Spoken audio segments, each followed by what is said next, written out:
Praise the lord. దేవునికి స్తోత్రం. ప్రభునామములో అందరికీ శుభములు. గత శుక్రవారం గ్లిమ్స్ ఆఫ్ గ్లోరీ అనే మా ఛానల్ నుండి కీర్తనల గ్రంథం 3వ అధ్యాయం ధ్యానించుకున్నాము. నేటి వాక్య ధ్యానం కీర్తనల గ్రంథం 4వ అధ్యాయము. నా నీతికి ఆధారమైన దేవ, నా మొర్రకు ఉత్తరమిమ్ము అనే అంశమును ధ్యానిద్దాము. ఈ కీర్తన ప్రధాన గాయకునికి తంతి వాద్యములతో పాడదగినది. దావీదు కీర్తన. దావీదు సంగీత శాస్త్ర కోవిదుడు. రాగం, తాళం, శృతి, లయ బాగా తెలిసినవాడు. కవి, గేయ రచయిత, గాయకుడు, వాద్యకారుడు. సంగీతం ద్వారా దేవుని స్తుతించుటలో గల దేవుని శక్తి, ఆనందము పొందుటలో దావీదు అనుభవశాలి.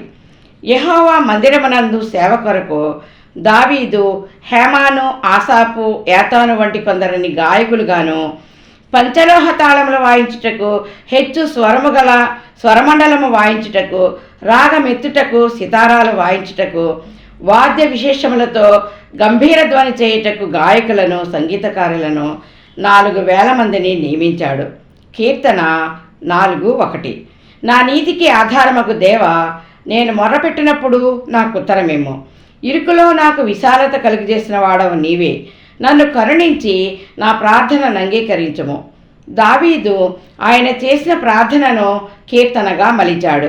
దేవుని యందలి విశ్వాసము ద్వారానే మనము నీతిమంతులముగా తీర్చబడతాము. దేవుని నీతి మనకు నేర్పించిన జ్ఞానము ద్వారా చేసే క్రియలు విశ్వాస క్రియలు. ఆయన రాజ్యమును, నీతిని మొదట వెదకుడి, అప్పుడు అవన్నీ మీకు అనుగ్రహింపబడునని దేవుని వాక్యం సెలవిస్తుంది.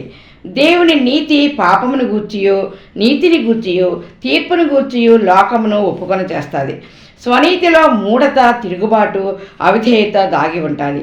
వారు దేవుని నీతికి లోబడరు. రోమ 10:3.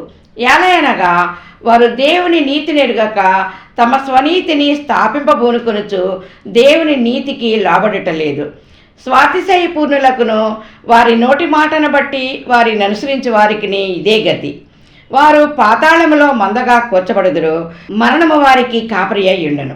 స్వనీతిపరులను మరణము వెంబడిస్తూ పాతాళమునకు నడిపిస్తుంది. ఎంత కఠినమైన వాక్కులు! స్వనీతిలో వేషధారణతో కూడిన క్రియలు, ఇతరుల మెప్పు ఉంటుంది. వీరు ద్విమనస్కులుగా బయట బుద్ధిమంతులుగా నటిస్తూ లోపల ఈర్ష్య, అసూయ, కపట ప్రవర్తనతో మూఢులుగా ఉంటారు. అయితే మన నీతికి, యథార్థతకు, పవిత్రతకు దేవుడే ఆధారము.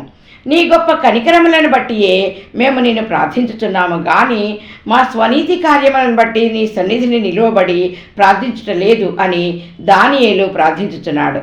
సుంకరి దేవుని కనికరమును బట్టి ప్రార్థించి రక్షణ సంపాదించుకున్నాడు. పరిసయ్యుడు స్వనీతిని బట్టి ప్రార్థించాడు, అంగీకరించబడలేదు. ఇరుకులో నాకు విశాలత కలుగు చేసిన వాడవు నీవే కదా దేవా, నన్ను కరుణించి నా ప్రార్థనను అంగీకరించుమో అని దావీదు దేవుని బ్రతిమాలుకొనుచున్నాడు. ఇరుకులో విశాలత. ఇరుకు అంటే శరీర సంబంధమైన శ్రమలు విస్తరించి ఊపిరి సలపనంత మట్టుకు వాటితో బంధింపబడి ఉన్నాను.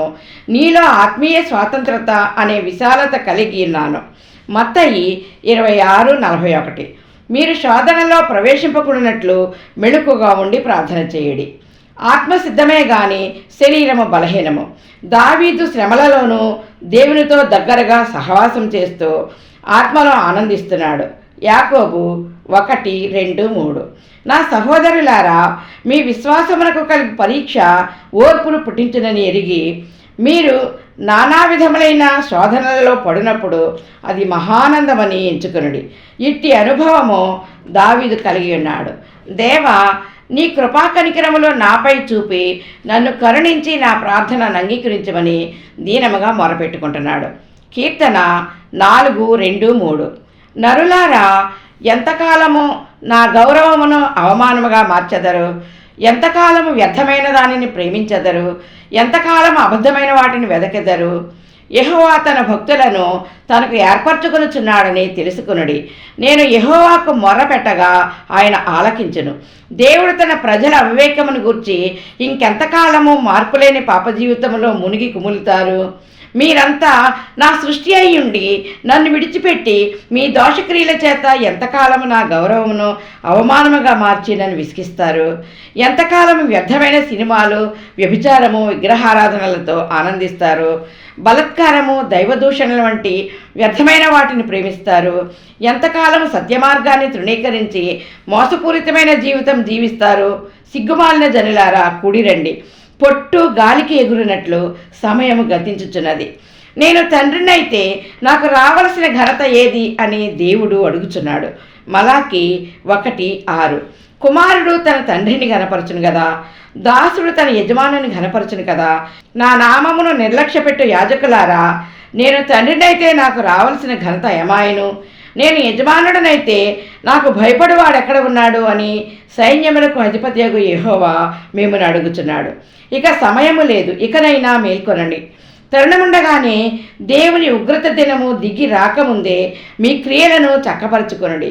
ఇదిగో ఇప్పుడే మిక్కిలి అనుకూలమైన సమయము. ఇదిగో ఇదే రక్షణ దినమని గ్రహించి నా వద్దకు మరలండి. మీ జీవితాలను దిద్దుకొని నూతనపరచుకొనండి. యెహోవా తన భక్తులను ఏర్పరచుకొంచున్నాడని దావీదుకు తెలుసు.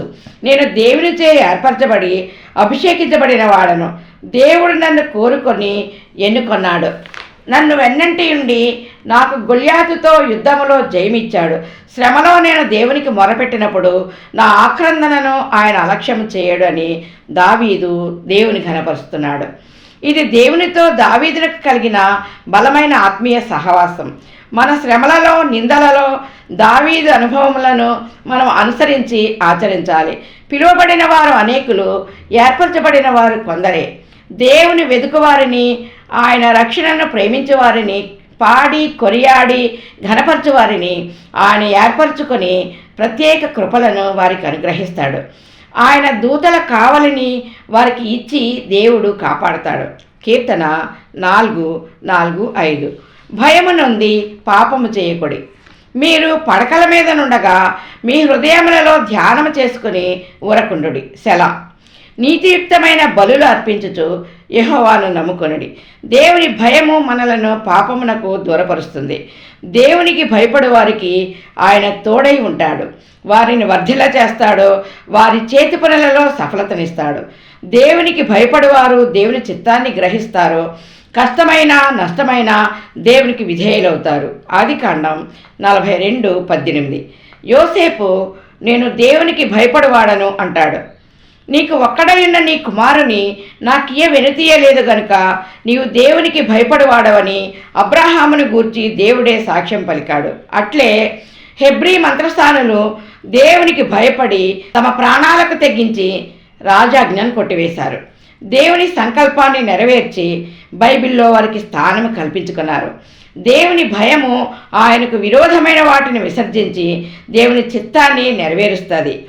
ఏ దినమునకు ఆ దినము, ఆ దినములో ఎవరికి వారు తమను తాము పరీక్ష చేసుకోవాలి. తరచి చూచి దేవుని వద్ద సరిచేసుకొని ఆయనతో సమాధానపడాలి. దినదినము ఆయన చేసిన మేలులను బట్టి విశ్వాసముతో స్తుతి చెల్లించాలి. ఆయనను ఘనపరచాలి. పడకల మీద నుండి నిద్ర పట్టే వరకు హృదయములలో ధ్యానం చేసుకుంటూ ప్రశాంతమైన నిర్దోషమైన హృదయముతో దావీదు వలె పండుకొని నిద్రపోయి మేల్కోవాలి. శుద్ధ హృదయము, యథార్థమైన ప్రవర్తన, నిర్దోషమైన చేతులు కలిగి హృదయపూర్వకంగా నీతియుక్తమైన బలులు దేవునికి అర్పించుచు ఆయనను నమ్ముకోవాలి. దహన బలి దేవునికి ఇంపైన హోమము అని వాక్యం సెలవిస్తుంది. సర్వలోక పాప పరిహారము కొరకు యేసుక్రీస్తు శిలువలో బలి అయి మానవులు అర్పించే వస్తు ఆధారిత బలులను కొట్టివేశాడు. నేను బలిని కోరను గాని కనికరంనే కోరుదును. క్రీస్తు రక్తము ప్రతిపాపమునకు పరిహారము. ఎవరైతే యేసుక్రీస్తు బలియాగమునందు విశ్వాసముంచుతారో వారు క్రీస్తు రక్తములో శుద్ధీకరింపబడి నీతియుక్తమైన ప్రార్థనా బలులు దేవునికి అర్పించాలి. అదే దేవునికి ఇంపైన హోమము. దేవుని యందు విశ్వాసముంచి మారు మనస్సు, రక్షణ, బాప్తిస్మం పొందుకొని రొట్టె ద్రాక్షారస క్రమమును పాటించాలి. ఆయన రాకడ పర్యంతము ఆయన త్యాగమును జ్ఞాపకం చేసుకుంటూ ఇంపైన స్తుతియాగము చెల్లించాలి. కీర్తన 4:6-8. మాకు మెలుచూపు వాడెవడని పలుకువారనేకులు. యెహోవా నీ సన్నిధి కాంతి మా మీద ప్రకాశింపచేయము. వారి ధాన్య ద్రాక్షారసములో విస్తరించిన నాటి సంతోషము కంటే అధికమైన సంతోషము నీవు నా హృదయములో పుట్టించితివి. యెహోవా, నెమ్మదితో పండుకొని నిద్రపోవుదును. నేను ఒంటరిగా ఉండినను నీవే నన్ను సురక్షితముగా నివసింపచేయుదువు. అవిశ్వాసులు, భక్తిహీనులు గడ్డి వలె చిగురుస్తూ మేము ఎన్నడూ కదిలింపబడమని, వారి సుఖ సంతోషములు స్థిరములని విశ్వాసఘాతకులుగా దేవునిపై తిరుగుబాటు చేస్తారు. మాకు ఎవరి మేలు అక్కరలేదని, ఎవరూ మాకు మేలు చేయరని దైవదూషణ చేస్తారు. లోకానందాలన్నీ తాత్కాలికమని, ఆపై శ్రమలు విస్తరించునని వారు ఎరుగరు. దేవుడు ఆయన భక్తులపై తన సన్నిధి కాంతిని ప్రకాశింపచేస్తే ఆయన బిడ్డలు దేవుని వాగ్దానము, స్వరము, దర్శనము పొందుకొని ఎన్నటికీ మరుపురాని ఆనందం పొందుకుంటారు. ఇవన్నీ సుస్థిరము. ఆ సంతోషముతో ఏవి సాటి కావు.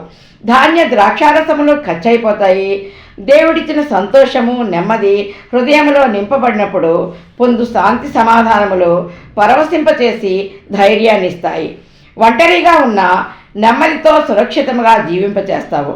ఇవన్నీ నోటి మాటలకు అందవు. దేవుడిచ్చిన అనుభవాలు అనుభవిస్తూ ఆయనను మహిమపరుస్తూ ఉండాలి.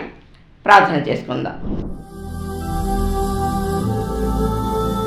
మహాపరిశుద్ధుడైన మా క్రీస్తు ప్రభువా, నీ నామమునకే లెక్కలేనని స్తుతులు, స్తోత్రములు తండ్రి.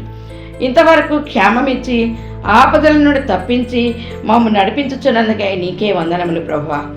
దావీదు మహారాజు నీ యందు భయము కలిగి ఎలా నీ కృపను పొందుకున్నాడో అట్లే నీ అందరి భయము మాకు దయచేయండి. లోతైన విశ్వాసానుభవములలో నీలో ఆనందించే కృప మాకు అనుగ్రహించమని యేసయ్య పరిశుద్ధ నామములో బ్రతిమాలు వేడుకొనుచున్నాను తండ్రి. ఆమేన్. దేవుడు ఈ కార్యక్రమమును ఫలింపచేయునుగాక. ఆమేన్. మీరు కూడా ఈ చిన్న పరిచర్యలో పాలు పొంది మేలు పొందాలని మా ఆకాంక్ష. మేలు పొందుకున్న ప్రతి ఒక్కరూ ప్రార్థన సహాయం కొరకు మాకు తెలియచేయండి. మా ఫోన్ నెంబర్ 8639839464.